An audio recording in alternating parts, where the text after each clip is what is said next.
So Zach Johnson, he was born in Iowa City, Iowa. He went on to play college golf at Drake University.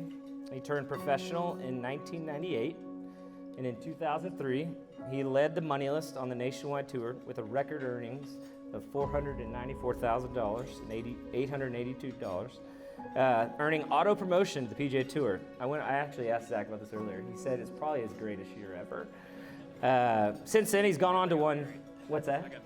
He said he got married that year. So since then, he's gone on to won 12 times on the PGA Tour, including the 2007 Masters over a guy named Tiger Woods. And he won the 2015 British Open at St. Andrews over Louis Oosthuizen and Mark Leishman. And he also held off a Jordan Spieth, who was chasing down for the Grand Slam that week, wasn't he? He's played on 5 Ryder Cup teams, 4 President's Cup teams. Is that right? That was a harder step. 5 Ryder Cup teams and 4 President's Cup teams. Is that right? That's a good problem when you can't remember. He got as high as being ranked 6th in the world in 2014.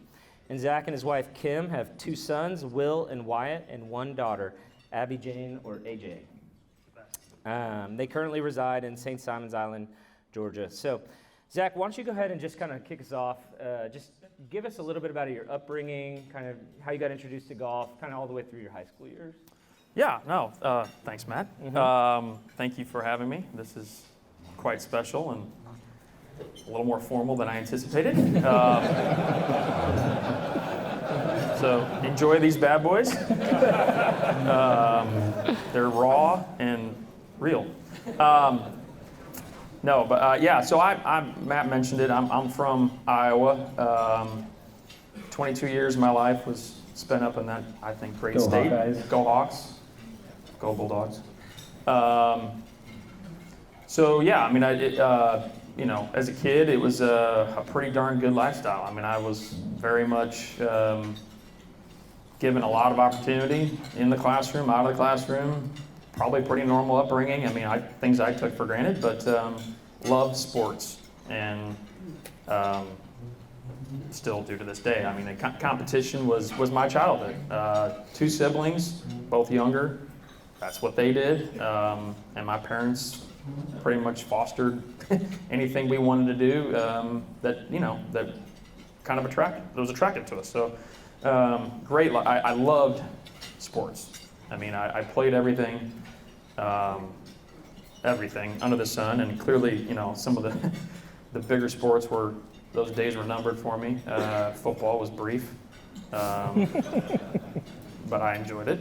I didn't like getting hit, but I enjoyed it. And a lot of basketball, a lot of soccer, a lot of tennis, and then obviously golf. And, as a kid, I always wanted to, be a professional athlete. That was kind of like, hey, what do you want to be when you grow up, and who are your role models, and yada, yada, yada. Well, I mean, I think they were probably pretty cliche answers. I wanted to be a professional basketball player or soccer player or whatever. I mean, that's what I wanted to do. And I never thought it'd be golf. I mean, I thoroughly enjoyed the game, but I'm kind of a team guy. I mean, I enjoy the team atmosphere, chemistry, whatever you want to call it, camaraderie, the locker room, that kind of thing. I've always relished that. But golf kind of picked me, and so that's really what it is. I mean, I didn't grow, still really haven't, but I didn't grow much until midway through my high school time, and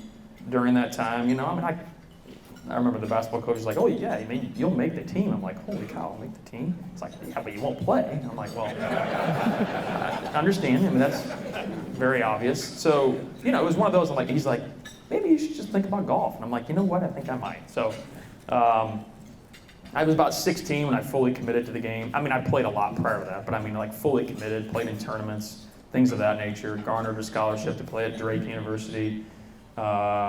Small D1 school in Des Moines, and from there, I got better. I mean,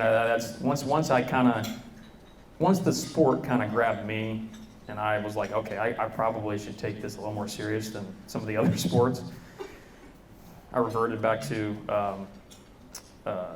intramural sports instead of real basketball, real soccer, and just focused on golf, then my game started to really improve, and a lot of people along the way that helped me in that, certainly.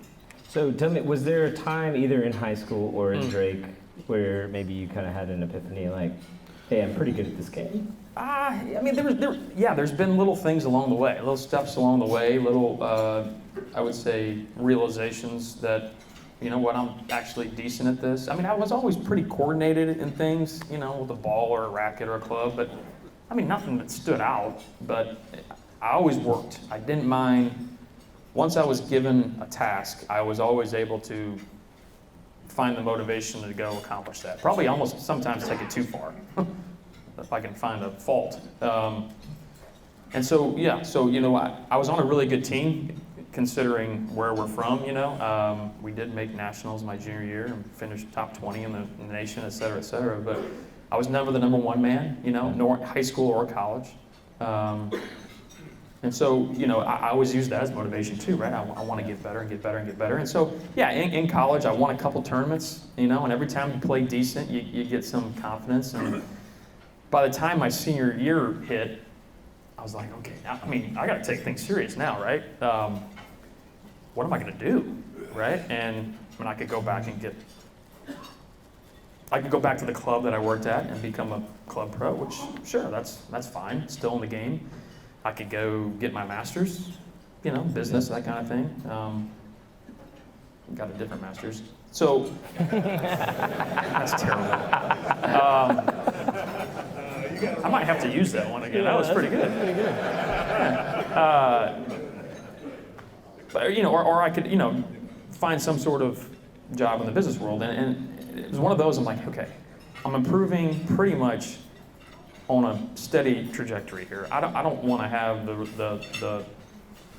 regret of not seeing how far I can take this game, and if I put the work in and see what can happen. So, you know, with that, I made the commitment to turn pro, and that sounds like it's a big endeavor, but it really isn't. It just means you play for money and not as an amateur. Yeah. So tell us a little bit about what, I mean, these guys, a lot of them probably don't really even know what that means to turn pro. So what does it look like to turn pro, and then what did the, like, few years after that? Right, sure. No, it's a great question. Clearly I wasn't an All-American. I didn't have agents or companies or anything of that nature knocking on my door. So if you're going to turn professional and you don't have the ability to play in like a sponsor exemption on the PGA Tour or Korn Ferry Tour or what have you, well, then you got to find your avenue. You got to find your way of competing and trying to improve and trying to make some money. So I had no money. Probably had some debt, as a matter of fact. But the individuals at the course that I grew up at, Elm Crest Country Club, some of these families decided to we put together kind of a stock in me. So a contract, and they'd buy shares, and at the end of the year, I'd pay them back, ideally. And that's how I would support myself. It covered all the necessities: entry fees, travel, lodging, anything that I needed to try to pursue this game.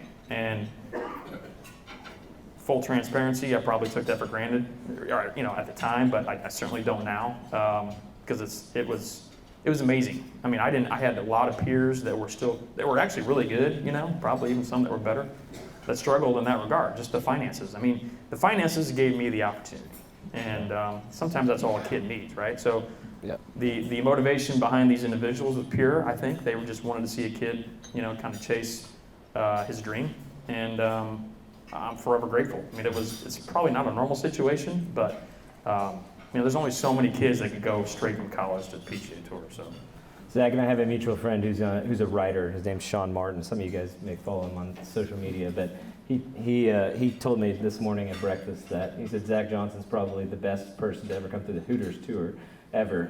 Zach said Chad Campbell's the best person, but he'll take number 2. Yeah, it's debatable. So Zach you went on to play what is now called the Korn Ferry Tour. It's had many names in 2003. Obviously you had a lot of success. By then, you had a lot of success there. Did you feel like that was a good prep ground for the PGA Tour? No question. I think we're seeing that even more so now. I mean, I think that, you know, the sister tour to our PGA Tour it's an awesome way to hone your craft and get better, learn how to win, learn how to compete. Same mode as the PGA Tour, obviously Monday through Sunday. So it's not really just. I mean, I guess you call it the AAA ball, but it's a world tour. I mean, there's guys.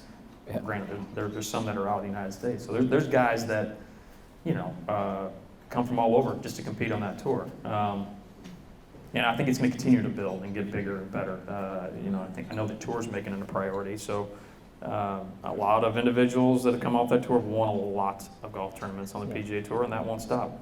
So you come out and get out on the PGA Tour. I mean, give us maybe what was it like out there? How did you handle the stage? And then maybe go ahead and enter into your first win and how that came about. Well, I mean, I kind of like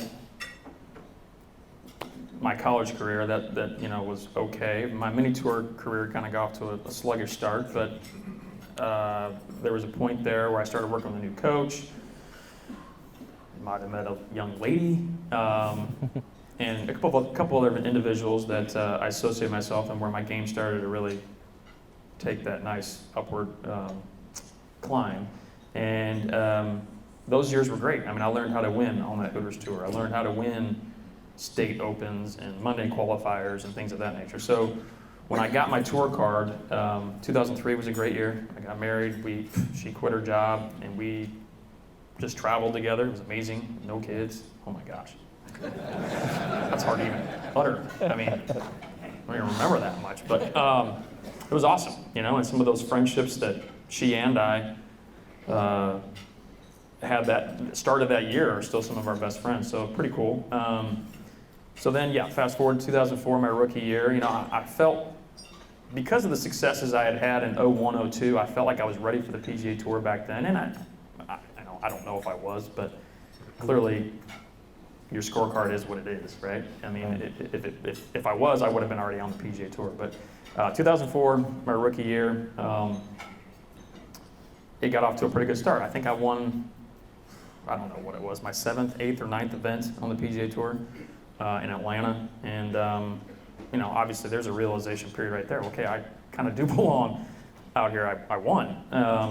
And so, that was amazing. I mean, just to win as a rookie, and that security certainly, but also just if I'm kind of getting my, life straight, it was one of those where, like, holy cow, I think this is exactly what I'm supposed to be doing. There were still periods and questions in my mind, not my wife's, where is this really what I'm supposed to be doing? And so little things like winning a golf tournament on the PGA Tour tends to help. Yeah. But again, it's not everything. At that point, it was huge, and I had a bunch of those individuals that started with me in 1998 down for that event, coincidentally, which was really, really cool. That is cool. A nice way to share that win. And my dad was there too, so that was fantastic. So just, an awesome week, an awesome period there. I didn't get into Augusta the next week. Hey. Now you would, which is kind of whatever. Politics. It worked out. Yeah, it worked out right. So just maybe getting the first kind of internal question. Okay. How did that win change you? Well, I like to think that it didn't change me at all. If anything, it it motivated me to keep working at my game. But I don't think, I don't think it changed at all. I mean, I had individuals, because of my year specifically in 03, that said, you're going to flourish out there. And I'm like, okay. I mean, I had played in probably 3 or 4 tour events at that time. I hadn't played in many. I think I made 1 cut on the PGA Tour prior to the 04 season. And they're like, just because your consistency and this, that, and the other, you're going to flourish. And I'm like, okay. I mean, I don't know, but I appreciate that. And I got off, like I said, I got off to a decent start that year, and getting that win was massive for my confidence, but you still got to maintain play. I mean, it could be a brief period out there. It's a 2-year exemption. I'm still young, but it's, hey, you gotta continue to work at this. I mean, one side story. I remember that year we were down in Doral, and these 2 guys were following me, and my wife was walking with me, and they're cheering me on, and somehow they struck up a conversation. And hey, my wife's Kim. She's like, do you know Zach? And I'm like, oh yeah. He's he's an assistant golf pro at this course in Chicago we belong to. Kim's like, are you sure about that? And they're like, yeah. That's what this is just, he got in because he Monday qualified or something like that. And we're just cheering him on. And she's like, I don't know about that. So fast forward, these guys. What's actually funny about that? Let me interrupt real quick. Please. At the very end of your Wikipedia page, yes. It says not to be confused with the Club Pro Zach Johnson. Yeah. So apparently that guy's really well known. Correct. Anyway, I mean, it was one of those situations where, obviously Kim's questioning whether or not she really does know me, and then second, I don't want to take where I'm at for granted. So I worked and I worked and I worked. I mean, I didn't mind putting in time in the dirt, as I like to say, and I'm kind of in that period right now too. So, another couple followed me and said, Kim, what does he do? I know he's playing golf. What is his real job? She's like, well, this is his job, Yeah. And so think, little nuggets like that I always kind of go back to and say, what, obviously I'm very fortunate to play a game for a living, and that's not normal. Yeah. So, to answer your question, it was motivating. Good. So let's fast forward to 2007. Let's just take us through the week. Like, what do you recall about that week? The memories that you continue to share. Bring us into that week in the Masters. Sure. Yeah. I mean, it was a long time ago, but there's parts of it that seemed like it was yesterday. Excuse me. Had a decent Florida stretch, which is kind of we start where that's like March and April, just leading up to Augusta, and I'm starting to see some things in my game that actually was encouraging. I have to add the caveat that my first son was born in January of that year, so I took off all of the fall, didn't play any of these silly season. There was actually silly season events back then, and just practiced and worked on a lot of things, specifically my wedge game. Every day, because she was very pregnant and she didn't want me to travel and I didn't want to travel. So get to April and man, I can give you this. It was good. It was a good week. I remember the weather was awful, and I mean it was awful. I don't know if it's ever been that cold. I think Sunday it may have hit 60 degrees. I don't even know if it did because I still had 3 layers on. So that Saturday was the worst day I've ever played golf in as far as temperature and wind on those types of greens. So very brutal. I remember in the practice run on Wednesday, walking up 18, I'm playing with Stuart Sink and Luke Donald, and I hit a good drive, and I'm pumping a 3-iron into the 18th green. I'm like, there's probably some words I care not to say right now. I'm like, I can't compete here, That's what I'm thinking. I'm like, this. I got mud on my ball. I can't compete here. This place is too long, it's too big, it's too cold, yada, yada, yada. Well, then the winds picked up, the place dried out, and frankly, it played into my favor. I didn't think I was going to win. I'm just saying, like, as time progressed, that Thursday through Sunday, having Augusta play difficult from a score standpoint probably isn't a normal week there. It's usually, you got to make some birdies.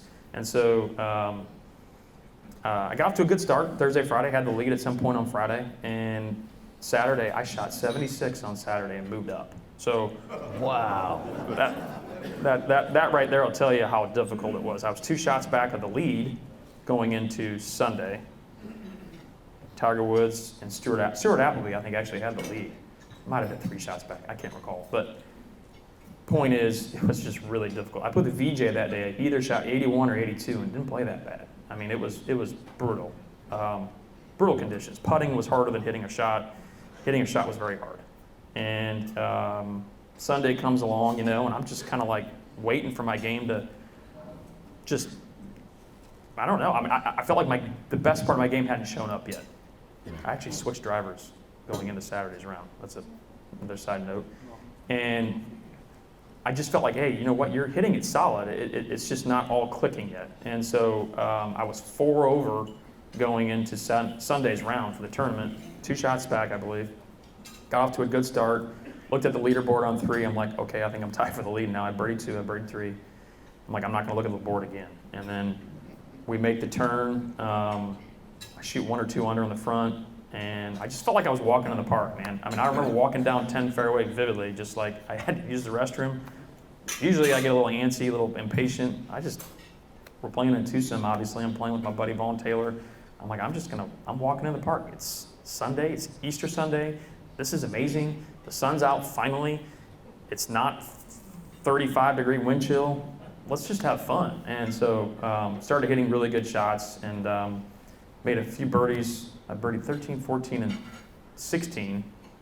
Actually knew I had, on 16 tees when I finally looked at the leaderboard, and my caddy's like, hey, you got a 2-shot lead. I'm like, oh.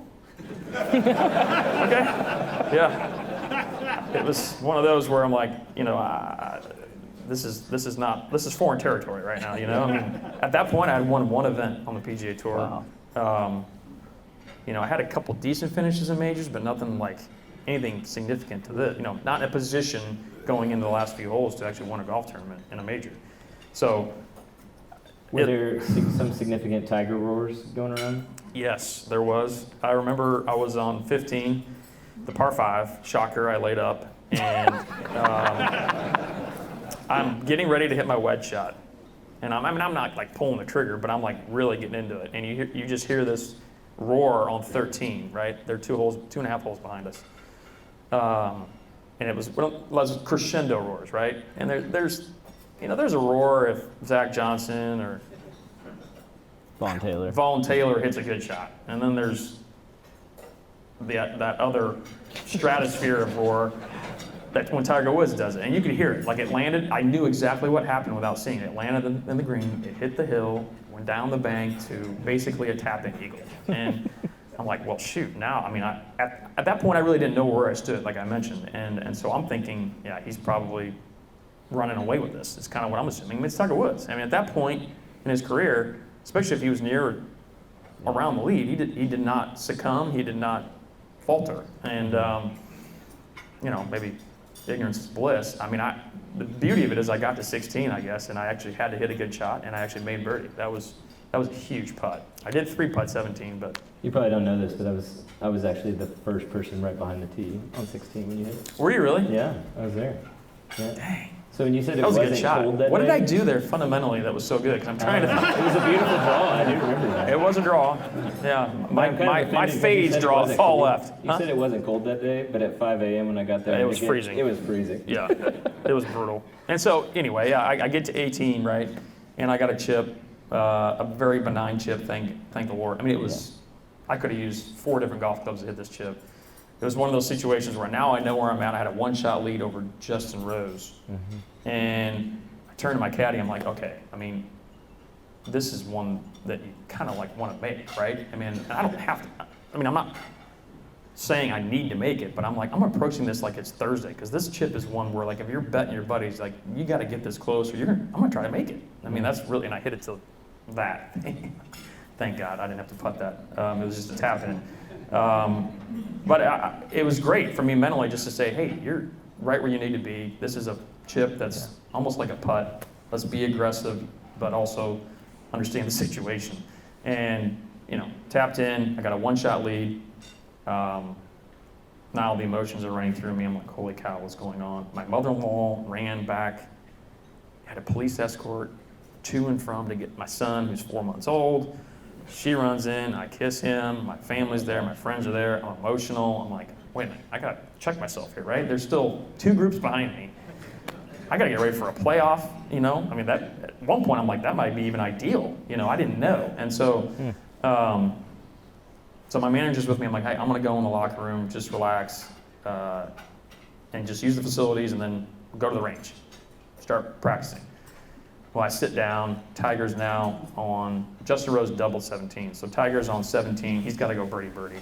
He has a tee shot in the trees, hit his second shot in the bunker, makes par. Now I got a 2-shot lead, and he's on 18. He's the only one that can do anything about it. So I just sat there and watched it, and it was kind of nice. And it was surreal. I mean, it still is to this day, extremely, extremely surreal that I'm sitting in the the locker room at Augusta National, and my agent's to my left, and I see this ball land on the green. It didn't go in the hole. That was Tiger's. He turns to me and goes, congratulations, Masters champ. And I'm like, Is this, I'm like pinching myself. I'm like, is this real? And there was a couple of individuals, they started clapping, and I turned my right. This is where it gets weird. And it's Boris Becker. No idea why Boris Becker was in the locker room at Augusta National on Sunday, but he was right there.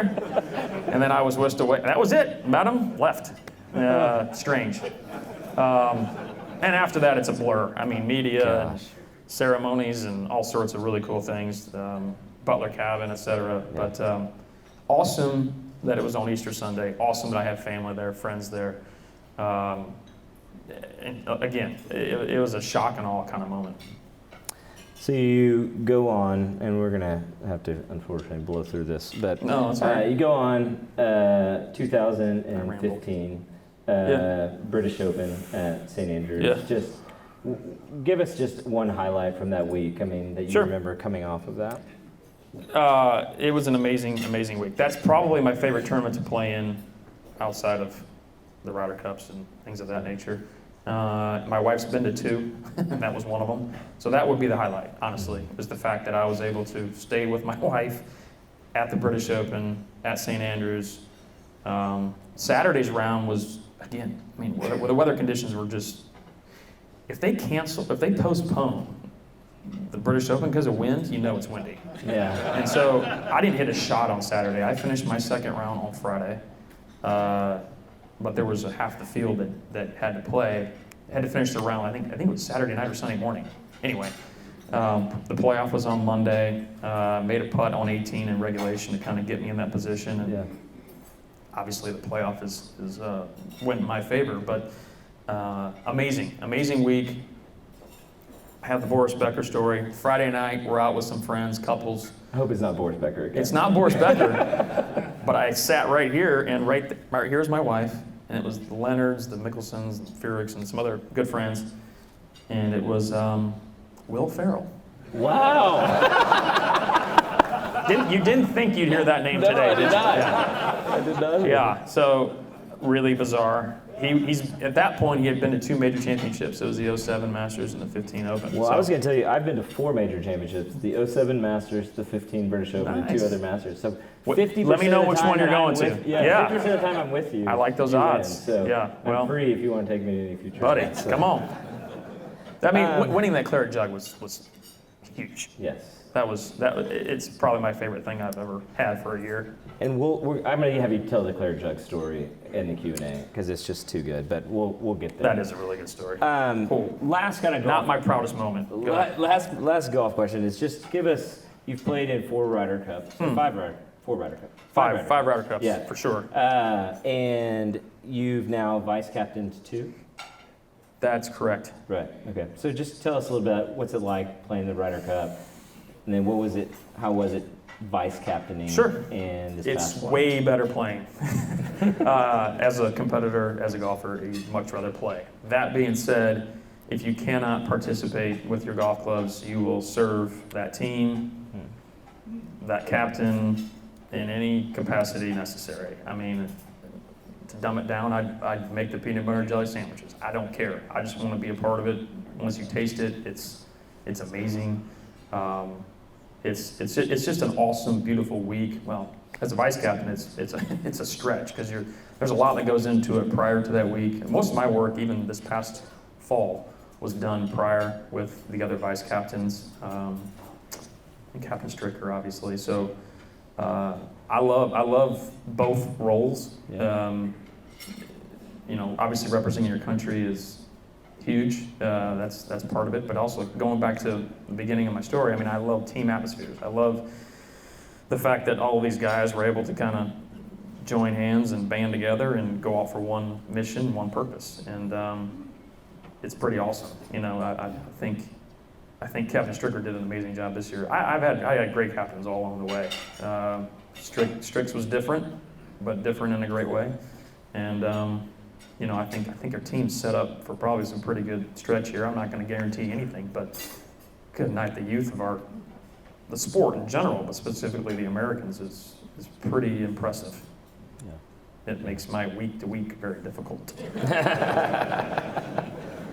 But I love it. The Ryder Cup is the purest form, I think, of our game. That's the best way I can put it. So I want to shift gears a little bit. We're going to come back to golf, but just in a little bit of a different light here in a few. But so Zach, I mean, you're a Christian. You follow Jesus Christ. You're very public about that. That's not something that you hide. So why don't you give us a window into just your spiritual journey? Sure. How did you get here? Sure. Well, I don't know what everybody else's story is, but yes, I grew up in a Christian household. One that probably had the proper pillars and ideals and values and things of that nature. And obviously I got into my teenage years, and it was very much similar. I mean, I just kind of followed what I was kind of told to do within the church. Went to church every Sunday. My mom worked for the church, et cetera, et cetera. And then, I got into college and started to have some freedom. Maybe not, freedom's not the right word. Well, yeah, I mean, I just kind of could do whatever I wanted to do. So the faith side of whatever I had was kind of put on the shelf. And fast forward, got into my mini tour years, and the maturity, I think, and the age of where I was at now, 23 to 25, 26-year-old, whatever it was.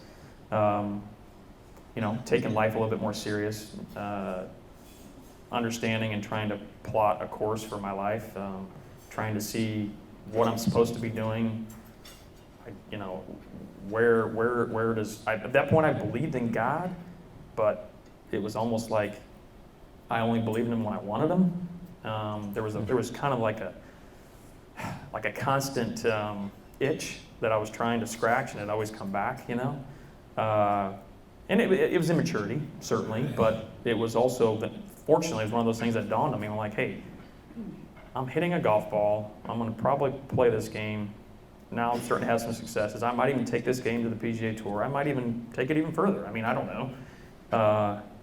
What does that all mean? I mean, that's just my job, but that's what I work to do. So, I'm a pretty good person. Not doing anything too irrational or too outlandish. I'm not partying. I'm not doing anything.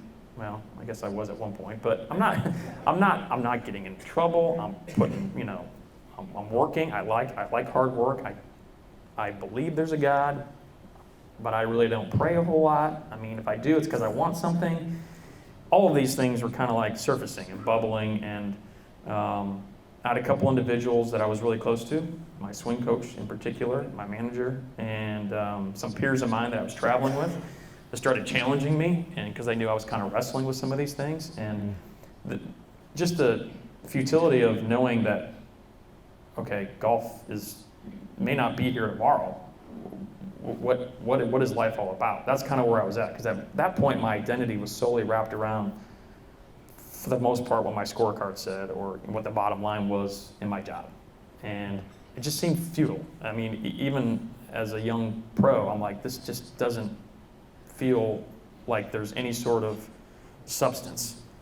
And lo and behold, I didn't know I had individuals surrounding me that were praying for me.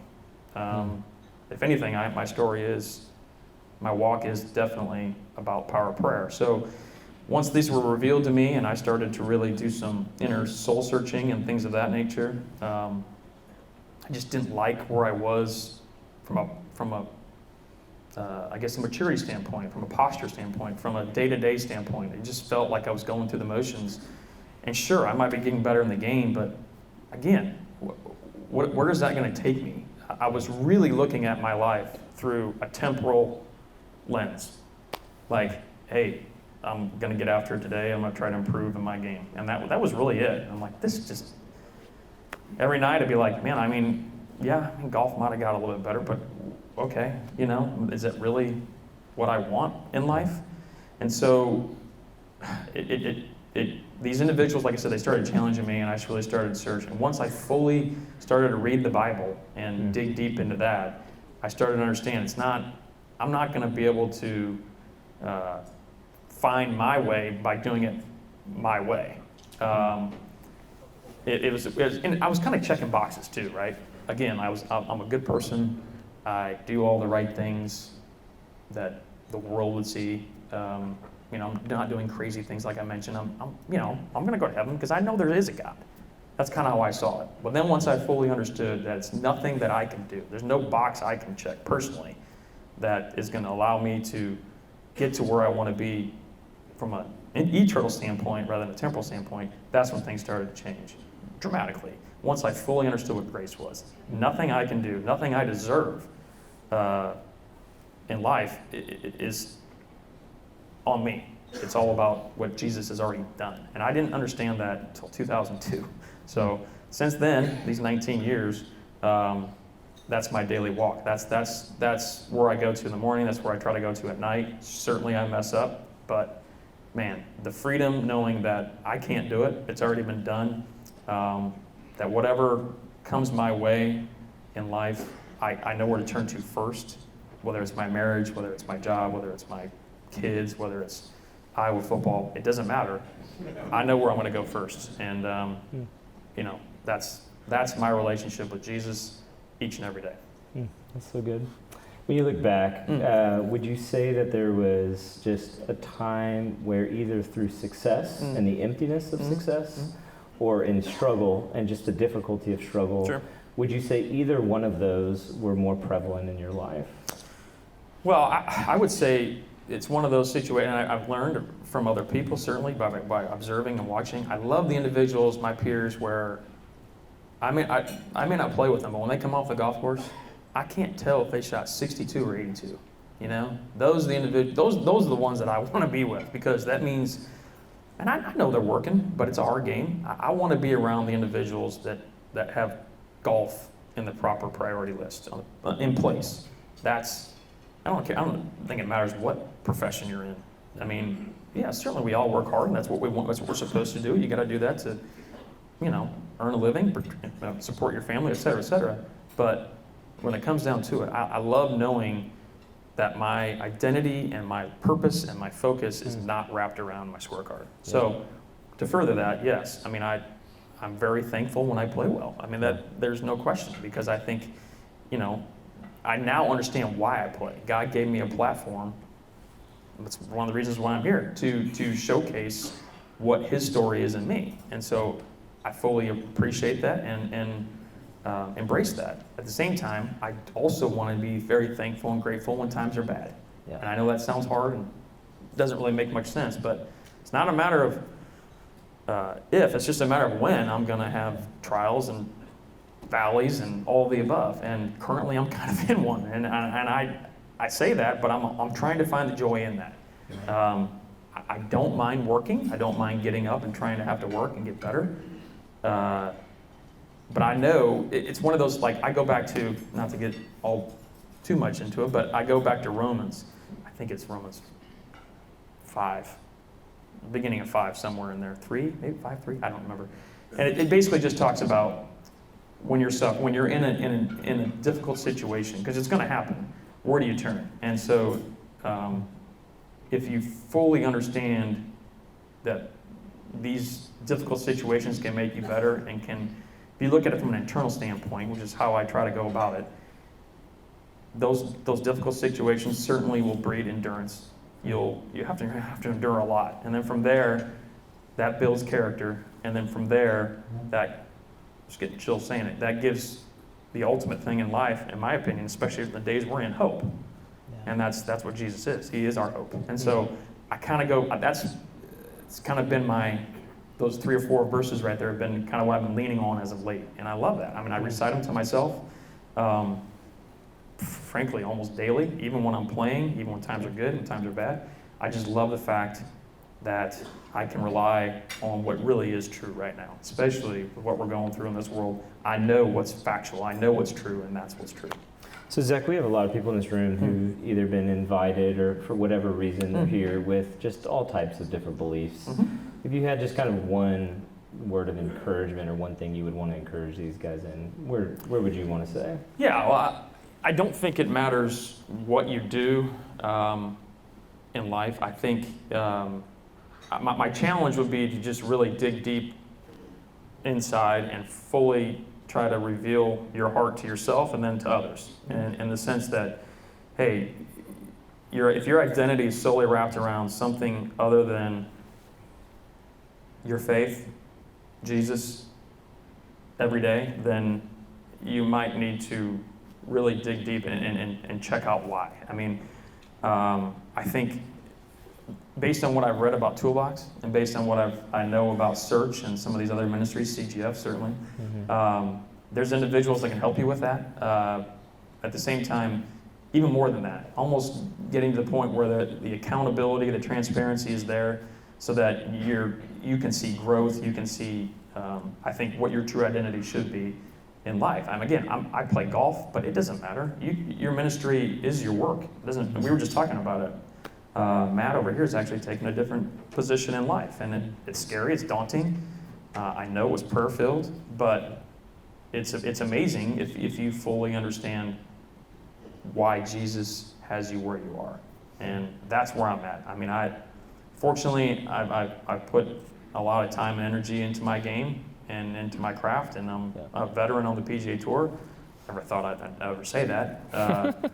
All these young guys now are asking me for advice. It's awkward.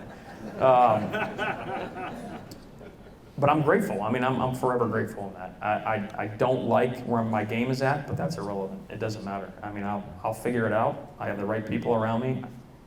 And, I think each and every morning and each time I go to bed, I know where my priorities lie. And that, to me, is freedom. That's where whatever I did that day or what my scorecard says is almost irrelevant. When I listen to you talk, I hear just this theme of, I don't know if any of you guys have read it. It's an old book called The Search for Significance. I read that when I was a freshman in high school, or a freshman in college, excuse me. And that is such a relevant theme in my own life of, as a guy who grew up as somebody who had ability, whether that was athletic or even through school or even socially. I kind of ease through those things, but just having significance. And I think the scriptures talk so much about this, is that the problem with our own heart is not that we just go out and we do bad things all the time. That's not the only thing. But oftentimes what we do is we take good things and we make them ultimate things. And we take things that are meant to be enjoyed, like a season of success, accomplishments, and we idolize them, and we turn them into our gods. We bow down to them. We worship them. We say, I will do whatever it takes to serve them. And all of us in here, that's our common problem. And if we don't deal with why our heart is that way, then we will never taste the real sweetness and the joy that God has invited us into through Christ. Right? That is why Christ was on a cross, is he was there to change our heart, to pay for the penalty of our sin. And that's the beauty of the gospel, is that through the free gift of grace, we are invited back into know God, to relationship with God. We can enjoy him forever. And I look and I think, Zach has a wife, beautiful wife, and 3 kids, and he gets to enjoy them as gifts. But he understands that he can't control their life either, right? And so we just get to enjoy the sweet things, and then when the suffering comes, because it's promised for all of you guys, my boss has a great line. He says, you're either coming out of it, you're in it, or you're preparing to go into suffering. Right? It's true. Amen. And so it is this. That is the hope and why we're here today. For many of you guys, I have no idea where you come in, why you came. Maybe somebody just pulled you into a car and said you're going with me to this, right? But our hope is that whatever you come in, is that when you look at a cross, is that you see an invitation. You see an invitation to come and lay your burdens down before a Savior who loved you enough in your sin to go to a cross and to die for sinners like you and I, right? But he gives us ultimate dignity. Why? Because you and I were made in the image of God, and he invites us back into that relationship. And so when I hear that in your lives, Zach, I hear just a lot of success. I mean, I'm not saying there wasn't struggle along the way, but that success apart from knowing Christ, that there was just an emptiness, right? And so, Zach, as we're kind of going to move towards closing this, Sure. I have one more question for you. Okay. And that's this, is that through all the successes that you've had, for all the, whatever material things that people can probably put on you, what's the one thing you want to be remembered for? Oh, that's great. I actually, my mind immediately went back to a conversation I had with Brad Payne. This is a long time ago. And it was one of those things it challenges me pretty much every day. And like I did a podcast recently with Bones, Jim McKay. And he's like, yeah, you know, if you poll the PGA Tour and you talk about the nice guys on the PGA Tour, Zach would probably be the number 1 guy or the number 2 guy, nicest guy on the PGA Tour. Okay, that's kind and all. I remember Brad mentioning to me, he's like, hey, you are a nice guy, but is that what you really want to be remembered as? You want to be remembered as just a guy that, you know, loves everybody, kind of comes alongside everybody, and is just a nice guy. And I'm like, well, I guess that's part of it, right? But that's not everything. I want to be remembered.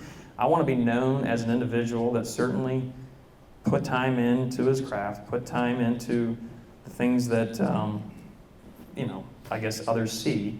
But I want to be remembered as a great father and a great husband. That's my legacy, right? But more so, I want to be remembered as someone that fully and each and every day live life as if it was his last for the kingdom of God. I mean, that's where my identity lies. That certainly is where my significance lies. I want to be God-fearing, but also God-sharing. So that's kind of where I go back to. I don't, you know, get into tombstone things, but that's kind of how I see it. Well, for the sake of time, Tom, we need to wrap this up, don't I? I'm sorry about this. I'm going to have Zach tell one of the funniest stories I've ever heard in regards to just, I mean, talk about when you hear those stories and you're like, I just got a window into something that's awesome, right? Zach's going to tell a story about. It's not my proudest moment. The Ryder Cup trophy, the Claire Jug. Trophy. Yeah. Jug. Okay. Okay, so I do need to make this quick, right? Ish. Yeah, okay. Come on. It's 2015. The Open was in July. Now I'm in Wisconsin it's actually Whistling Straits for the PGA Championship. And I've got the Claret Jug with me because it's mine. That's what I do. My family did not travel. There's a lot going on at home. I can't really recall. It doesn't really matter. But that's kind of, it's not too far from my hometown. So my parents came up and we went out to eat. And, I remember coming down the hotel, down the stairs with a Claret Jug because we're going to go to this restaurant and have a glass of wine. Actually, it's a decanter. So we're going to utilize what it's for. That's what it is. And so I'm walking down and I remember my buddy Charlie Hoffman, who plays on tour, he goes, hey, what'd you do to the jug, Z? I'm like, what do you mean? It's like, it's busted. I'm like, I'm looking down at it, I'm like, oh my gosh, you gotta be kidding me. I'm holding it by its stem, or by the handle, by the handle, the stem, and it's torqued. It's completely, so the bottom of it's all wood and it's wrapped in silver with a lot of, the British Open data, okay? And it's really heavy on the bottom. So it's stable when it sits, but when you're holding it at a cattywampus angle, it torques the very narrow part of the stem. And sure, about a quarter of it's just hanging by that quarter. I mean, it's completely broken. And I'm like, okay, great. 140 some odd years old, and I just broke the Claret Jug. I'm thinking, the RNA is going to be livid. That's kind of what I'm saying. But it still held liquid, so we used it that night. And but the next couple of days, I've got 2 things I have to do that I'm committed to, obligated to do. I have a corporate event in Minneapolis, and then I'm going to Wrigley Field to throw the first pitch out. I think it was, I won there 2 years prior, so I'm throwing the first pitch out for the BMW Championship. And they both want the Claret Jug. I would too, I get it. That's the beauty of the jug. So we get to Minneapolis, and my agent lives in Milwaukee, fortunately, and he travels with me. And I'm like, buddy, I'm playing golf that day with some clientele of my sponsor. And I'm like, dude, we got to get this thing fixed because they want it tonight for the dinner, and then obviously at Wrigley Field they need the jug. And so prior to that, we're like, okay, we got to get this thing fixed. We 2 idiots. We use super glue, we use epoxy, and now there's like this molded gook inside of it, just trying to hold it together, right? It just didn't take. So 2 morons. But I'm like, buddy, I don't care how you get this fixed, just get it fixed. He's like, okay, he drove off. I'm playing golf. He goes to a jewelry store, to a jeweler, and he's like, hey, can you help me out? And he opens it up. The guy's like, I'm not touching that, nor would I even know nor would I even know what to do with it. He's like, you need a true silversmith. And Brad's like, oh my gosh, okay. It's kind of time sensitive. Do you know of one? He's like, well, eventually he got to a silversmith that day. So he goes in, and it's kind of this rickety old place with silver and trophies and whatnot everywhere. And this guy comes up, and he's like, how can I help you? And Brad's like, we got a time-sensitive thing here. It's an old trophy. Can you help us out? He's like, well, I'm extremely busy, but I'm sure I can get to it this week, et cetera, et cetera. He's like, okay. And as I told Brad, I'm like, buddy, we'll pay him anything. We'll pay you anything to get this done right now. And he's like, well, I can appreciate that, but I'm kind of busy. He's like, well, okay. And he tried to explain it to him. He's like, it's really, really, really old. It goes to this champion of this event, da-da-da-da-da. And he's like, what? He's like, yeah. And so Brad opens it up, takes it out, and he's like, oh, yeah, I'll just pop it off and put it back together, and yeah, you can go on your way. He said, it won't take me that long. He's like, okay, well, I appreciate that. That's awesome. But you got to understand this thing's really sensitive. It's old, it's fragile, et cetera, et cetera. He's like, dude, I can do it. I got you. He's like, no, I know you got me. It's 141 years old, okay? And then the silversmith goes, buddy, I got you. I've worked on it before.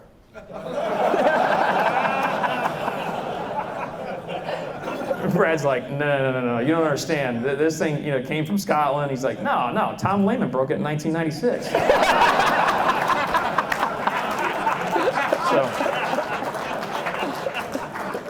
So I had to do some fact checking. And Tom was a good friend. He was actually one of my Ryder Cup captains. And sure enough, his two daughters busted the jug, and they took it to the same silversmith. It was actually in St. Paul, but Minnesota. And that same guy, it's now documented somewhere online, I don't know. He's worked on the claret jug. Turns out he's broken it. Sevy supposedly broke it. I know Phil broke it. So it's fragile. I mean, it's really, really light up top and really heavy down below. So I didn't feel as bad, but I'm 3 or 4 weeks into it, and I broke the claret jug. Oh my God. Zach, I'd love another hour with you, man, but we gotta wrap it up. Hey, man. I just want to say thank you for being here. Thanks for your time. I know you got a lot going on, and thank you guys for being here.